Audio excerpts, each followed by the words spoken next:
Olá pessoal, meu nome é Concécio e essa é mais uma live do canal Deus Sem Igreja. Hoje eu quero falar sobre alívio momentâneo ou segurança eterna. Nem sempre aquilo que te dá um alívio momentâneo e uma sensação de segurança é a resposta que você precisa na sua vida. É como tratar com pomada uma ferida na pele que foi causada por um mal interno. Tem alguma coisa dentro de você que não está funcionando bem, você fica com uma ferida, passa uma pomada, ela cura aquela ferida por um momento, mas depois ela volta, porque a origem não foi tratada. Muitas vezes nós somos enganados pelas soluções aparentes que o mundo oferece. Resolvem os problemas momentaneamente, de forma superficial, mas lá na frente nós descobrimos que não ajudaram em nada e que o nosso problema foi pior. Nós vemos muito isso porque vivemos no mundo físico e por isso somos constantemente enganados pelas sensações desse mundo, pelos sentidos desse corpo e os valores adulterados desse mundo. Porque os valores desse mundo estão relacionados com o aqui e agora. Quando eu falo isso, eu não estou me referindo ao tempo imediatamente presente, ao momento do agora, mas à nossa breve existência aqui na Terra. Muitas pessoas que são excelentes investidores do seu tempo e dinheiro, que conseguem planejar o seu futuro, suas finanças, alcançar as metas planejadas, pela visão do mundo, são pessoas que pensam em longo prazo. Mas na visão de Deus, na visão celestial, elas continuam sendo pessoas do aqui e agora.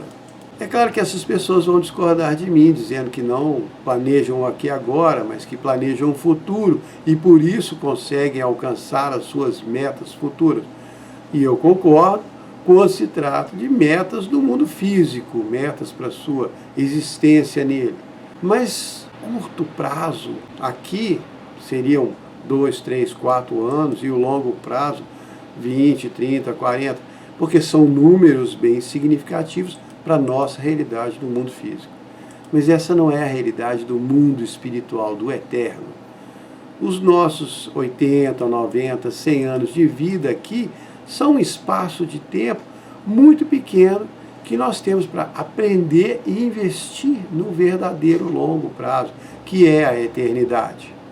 Porque quando você deixar esse mundo, no dia que o seu corpo físico ficar para trás, você vai atravessar a porta para o mundo espiritual, aí sim você vai se dar conta de que sua vida aqui foi uma breve existência passageira e que naquele momento você acordou para a verdadeira realidade eterna. E aí que você vai ver se realmente você preparou para essa realidade, para um verdadeiro longo prazo. Porque esse tempo aqui agora é um pequeno empréstimo que depois vai ser cobrado de nós e avaliado.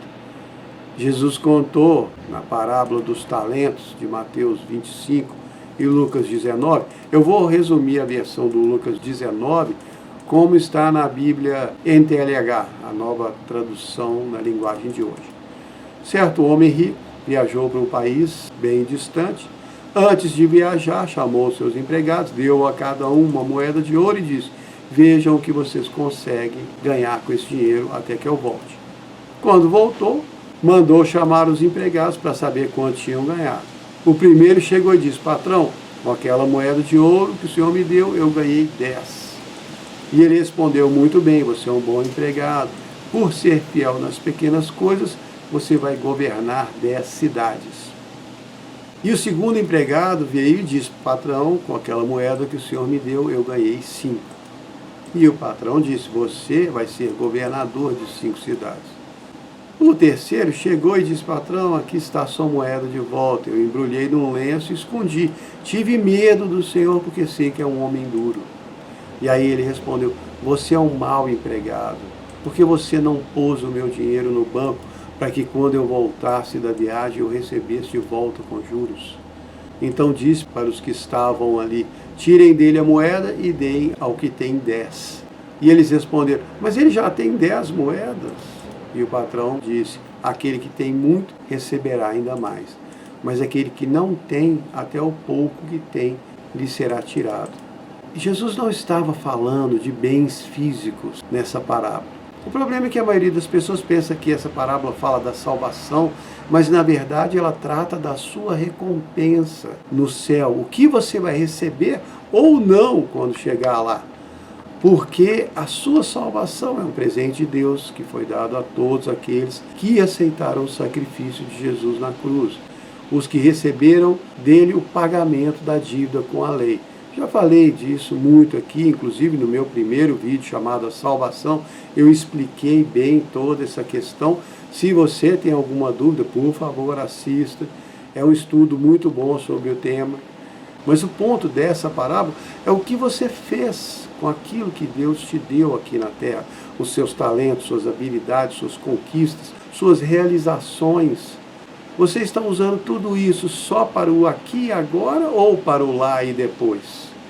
É claro, viver a nossa vida aqui na Terra implica num monte de atividades que não estão relacionadas com o mundo espiritual. Temos que estudar, trabalhar, pagar conta, alimentar o nosso corpo, satisfazer os desejos dele, fazer planos, alcançar metas e mais um monte de outras coisas que são desse mundo, e tudo isso não é errado. Faz parte da vida aqui na Terra. Mas tem também muitas coisas que Deus espera que nós façamos. Principalmente com o que Ele nos deu e o que Ele nos dá a cada dia. Jesus ilustrou isso naquela parábola do homem tolo de Lucas 12. As terras de um homem rico deram uma grande colheita, então ele começou a pensar, eu não tenho lugar para guardar toda essa colheita. O que eu vou fazer? Ah, já sei.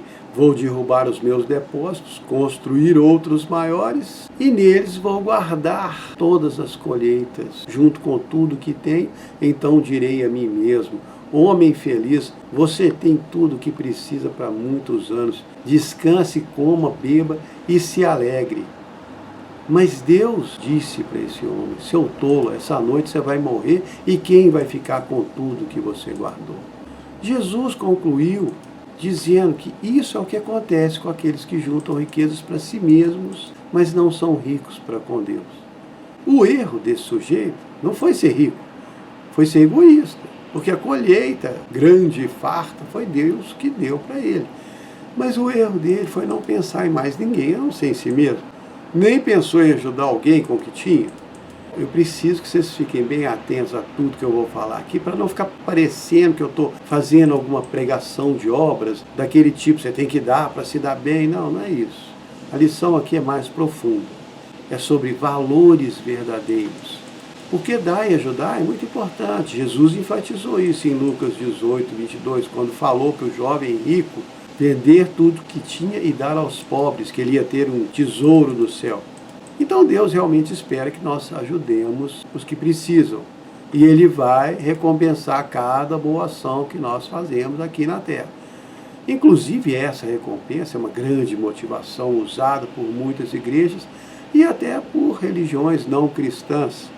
Porque tem religiões que acreditam que a salvação não vem de Jesus. Elas pregam que você pode alcançar um nível espiritual mais elevado fazendo boas obras. Mas o ponto dessa live é a sua perspectiva do mundo físico. Deixa eu contar uma história. Uma vez, 2 homens estavam num pequeno barco descendo as corredeiras de um rio muito violento. Acabaram perdendo o controle do barco e essas corredeiras levavam para uma catarata enorme e mortal. Num dado momento, o barco se chocou com as pedras, se partiu, eles caíram na água. Algumas pessoas que estavam lá na frente, numa margem, acompanhando tudo de longe, conseguiram jogar uma corda para os 2. Um deles agarrou a corda com firmeza, mas o outro, quando viu a corda que estava do seu lado, percebeu também um tronco boiando, passando por ele, e resolveu segurar o tronco ao invés da corda. Aquele tronco salvou ele no momento, mas depois levou ele para a morte. Jesus é a corda da nossa salvação. As nossas boas obras são um tronco boiando. Nos dão um alívio momentâneo, mas não nos levam para a vida eterna. Mais uma vez eu preciso que vocês fiquem atentos para poder entender que eu não estou falando que fazer obras é errado. Não é isso. Muito pelo contrário. Temos que fazer boas obras, Deus espera isso de nós, e a nossa recompensa na próxima vida está relacionada a elas. Mas até para isso precisamos de discernimento, porque muitas vezes queremos só jogar uma boia para o homem perdido no mar, quando na verdade o que deveríamos fazer é resgatá-lo para dentro do navio. Eu espero que esse tema não esteja ficando muito complicado, porque eu estou fazendo afirmações contraditórias. Boas obras não salvam, mas vocês têm que fazer boas obras. Porque eu comecei falando dos valores espirituais e valores desse mundo, porque eles são muito contraditórios. Vamos para outro exemplo, até um pouco mais forte, mas vai deixar muito bem claro. O Holocausto. Acho que todos aqui sabem o que foi, mas para aqueles que não sabem, que vão assistir depois, eu vou explicar rapidamente. O Holocausto é o nome dado ao assassinato em massa promovido pelos nazistas. Na Segunda Guerra Mundial, milhões de pessoas foram mortas, na sua grande maioria judeus, e uma das maneiras que eles eram mortos eram câmaras de gás. Dos campos de concentração, os prisioneiros eram obrigados a tirar a roupa, entrar num local para tomar banho, mas ao invés de água saía um gás que matava todos, asfixiados. Esses prisioneiros eram muito maltratados, passavam fome, frio, adoeciam, sofriam torturas. Agora, imagina que você estivesse num desses campos de concentração, tivesse a oportunidade de colocar os prisioneiros num caminhão e fugir com eles, rápido. Mas aí alguém do seu lado fala assim, não, peraí, eles precisam de roupa, de comida, olha como eles estão passando fome e frio, você não pode nem pensar em fugir com eles agora, tem que cuidar deles. A resposta correta seria cuidar para quê? Eles morrerem saudáveis e quentinhos? E aí que vem a visão verdadeira do longo prazo, da eternidade. Eu reconheço que muitas outras religiões e grupos não cristãos fazem grandes obras de caridade e ajudam muitas pessoas pelo mundo afora. Mas o que é realmente mais importante? É alimentar os prisioneiros ou livrá-los da morte certa? Eu sei que muitos cristãos têm preconceito com essa história de ficar pregando o evangelho, já falei algumas vezes. Às vezes eu acho que eu estou sendo chato, porque tem gente que pensa, para que ficar falando de Jesus? Por que você tem que ficar insistindo nessa história de salvação, sacrifício na cruz, receber Jesus como Salvador? Para que isso? Ensina as pessoas a fazerem o bem, serem boas e pronto, já é o suficiente. É o suficiente para a vida aqui na Terra. Para o curto prazo, mas não para a eternidade. Eu, como cristão, não posso negar a minha crença. Não posso negar o meu Deus, não posso negar o sacrifício que Jesus fez por mim e todo o sofrimento dele na cruz. Ele não passou por tudo aquilo para ficar bonito na foto. Não foi para dar uma linda mensagem de autoajuda. O sacrifício dele foi sofrido, doloroso, e foi para te livrar da morte eterna. Você e todos que o aceitam como Senhor e Salvador. Como eu li na última live, lá o João 1,12, a todos que o receberam, deu-lhes o poder de serem feitos filhos de Deus. Desculpa eu ficar me repetindo, mas esses são pontos chaves da fé cristã. O próprio Jesus disse em João 14,6, eu sou o caminho, a verdade e a vida. Ninguém vem ao Pai senão por mim. Ele é o único caminho. Eu expliquei isso também naquele vídeo muito legal, que é um dos meus favoritos, a irritante exclusividade do cristianismo. É outro vídeo que vale a pena assistir de novo. Mas então, voltando ao ponto, fazer boas obras é muito bom. Vai te dar uma recompensa enorme no céu. Mas se você der comida e roupa para um necessitado e deixar de dar a ele a mensagem da salvação, e uma chance para ele escolher ganhar a vida eterna ou não, então você está salvando só o corpo dele. Mais uma vez, eu sei que é chato ficar falando para você, que você tem que falar de Jesus para as pessoas. A maioria dos cristãos prefere o anonimato, acreditar só para si mesmo, não incomodar ninguém e não ser incomodado por ninguém. Mas eu também sei que Deus tem um chamado diferente para cada pessoa. Tem aqueles que ficam gritando nas esquinas, tem os que pregam nas igrejas, tem os que fazem reuniões em casa, tem os que vão para países onde é proibido pregar e arriscam a própria vida, tem os que gravam vídeos no YouTube, mas cada um tem o seu chamado. E mesmo que você não saiba qual é o seu, mais cedo ou mais tarde você vai ter uma oportunidade para manifestar a sua fé. Uma hora Deus vai colocar uma pessoa no seu caminho que precisa do que você sabe e você pode ser a única chance dessa pessoa.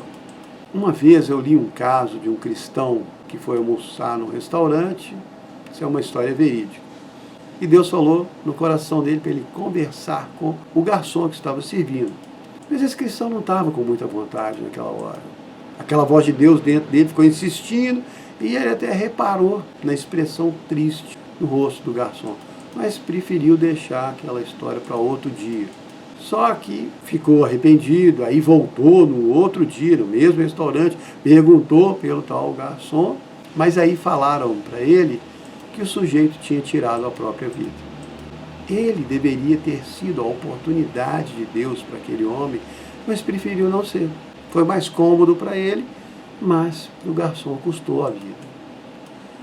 Então, muitas vezes é preferível sairmos da nossa zona de conforto, fazermos um esforço, seja qual for, deixar de lado a vergonha, o orgulho, a má vontade, porque Jesus deu a vida dele por você com muito boa vontade. Aliás, ele chegou até a dizer em João 10, 18, ninguém tira a minha vida, eu dou espontaneamente, tenho poder para dar e para tomar de volta. Então, pensando em longo prazo, o melhor é investir na eternidade. Você não vai poder levar nada daqui para lá, mas vai poder enviar muita coisa antes. Tudo de bom que você fizer pelos outros vai ser enviado na sua frente no céu. Eu sei disso porque foi Jesus que disse em Mateus 6, 12, quando você der uma esmola, não tire uma selfie para postar nas redes e ter muitas curtidas, nem saia espalhando para os amigos para eles verem como você é bom, mas que a sua mão direita não saiba o que a esquerda fez. Então assim o seu Pai que está no céu vai te recompensar. Essa aí não é a versão da Bíblia, é a minha versão atualizada desse versículo, mas o contexto é o mesmo. Quem quiser ler o original está lá em Mateus 6, de 2 a 4. Isso tudo para falar que você tem que fazer o bem, mas para Deus e não para os homens. E principalmente, antes de ajudar alguém no físico, tente ajudar no espiritual. Pode acontecer de você nem ter chance de ajudar a pessoa de maneira alguma. Muitas vezes nós vemos notícias no jornal de situações trágicas com pessoas distantes do outro lado do planeta. Pessoas que nós não vamos poder ajudar de forma nenhuma, mas podemos apresentar a Deus uma oração por elas. Ah, mas uma oração não adianta nada.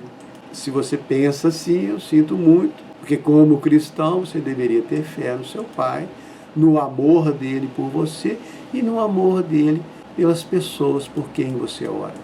Interceder a Deus em oração por alguém também é um gesto de carinho e pode ajudar muito se você fizer de coração, com fé. São muitas maneiras que você pode manifestar a sua fé e dar prova da sua vontade de ajudar. Não fique restrito à ajuda física, dinheiro, roupas, comida, isso também é bom.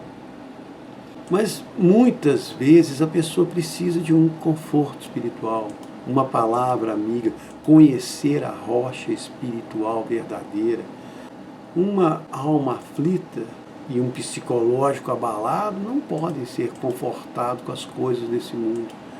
Muitas vezes só a certeza do verdadeiro amor de Deus pode trazer paz para o coração angustiado, aliviar uma mente abalada.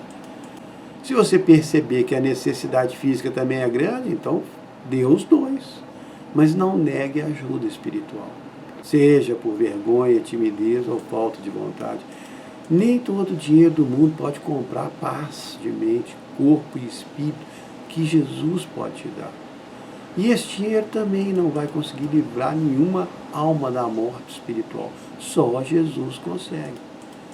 Foi por isso que ele disse em Marcos 8,36, que aproveitaria o homem ganhar todo o mundo e perder sua alma. Ou o que daria o homem em troca da sua alma? Qualquer que nessa geração se envergonhar de mim e das minhas palavras, eu também me envergonharei dele diante de meu Pai e dos seus santos anjos. Isso aí não tem nada a ver com a sua salvação. Você vai para o céu, mas quando chegar lá, vai entender que podia ter feito mais por Jesus. Vai perceber a verdadeira realidade eterna, os verdadeiros valores eternos.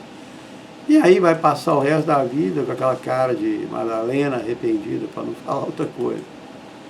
Por isso é tão importante acertarmos os nossos valores, entendermos o que realmente é importante. Não aqui para esse mundo, mas para o mundo por vir, para a vida eterna. O que vale a pena?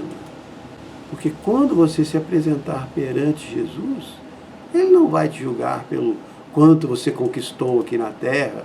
Não vai fazer a menor diferença que carro você comprou, qual o tamanho da sua casa, quanto você faturava por mês, quantos países você viajou para visitar nas férias.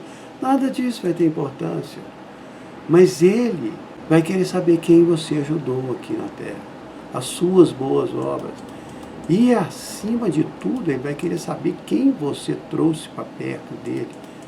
Lembra qual foi a última coisa que Jesus falou com o Pedro?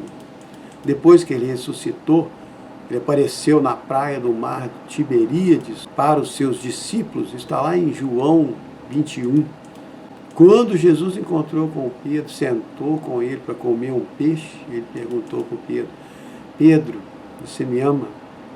E o Pedro respondeu: sim, Senhor, sabe que eu te amo. Aí Jesus disse: então cuida das minhas ovelhas. Na versão contemporânea fala: apacenta os meus cordeiros. E antes de subir ao céu, lá no Evangelho de Marcos 16, versículo 15, Jesus disse: vão por todo o mundo, preguem o Evangelho a todas as pessoas. Então é isso que Ele espera de nós. Tem uma história fictícia que eu gosto muito, já contei naquele vídeo Por que o cristão tem que pregar. E eu quero contar aqui de novo. Mesmo que ela não seja uma história verdadeira, ela tem uma lição forte.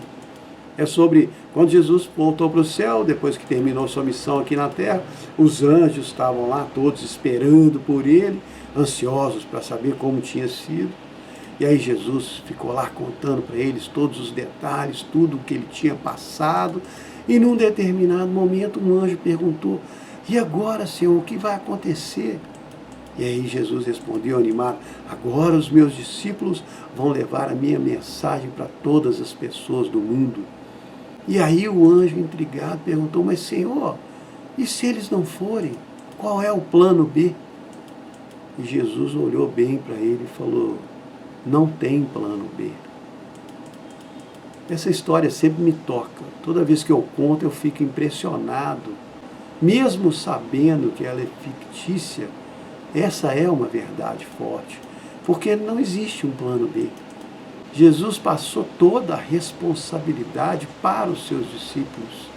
E não foi só para aqueles que estavam lá, mas para todos os que viessem acreditar nele. Ou seja, você e eu. Nós estamos nessa lista e temos essa responsabilidade. Sei que parece pesado, mas eu sei que eu vou tentar. E sei também que Deus não vai me julgar pelo que eu realizo, mas pelo que eu tento, pelas oportunidades que eu aproveito. Porque hoje eu falo aqui nessa live tentando alcançar alguns. E vocês podem tentar alcançar outros, mesmo que não consigam muita coisa, se os seus valores estiverem alinhados com a realidade espiritual, com a realidade eterna, então Deus, que conhece o seu coração, vai saber como usá-los dentro do seu contexto, da sua realidade, da sua vida, do seu dia a dia, o seu círculo de relações. Porque você não precisa ser um grande pregador. Se você tem um amigo que precisa de Jesus e num determinado momento Deus te der uma oportunidade de falar com esse amigo, não deixa passar. É a sua chance de fazer o que Deus espera de você. Se o seu amigo vai receber ou não, aí já é com ele. Você fez a sua parte e tentou alcançá-lo da maneira que sabia. E, como o Paulo disse lá em 1 Coríntios 3, um planta, o outro rega, mas é Deus que dá o crescimento. Às vezes você fala apenas uma palavra e vai plantar uma semente no coração daquela pessoa, e lá na frente alguém vai falar mais alguma outra coisa que vai regar aquela semente, e assim Deus vai fazendo ela crescer. Você fez a sua parte, Deus vai reconhecer. E é o que Ele espera de nós. Espero que vocês tenham gostado. Muito obrigado.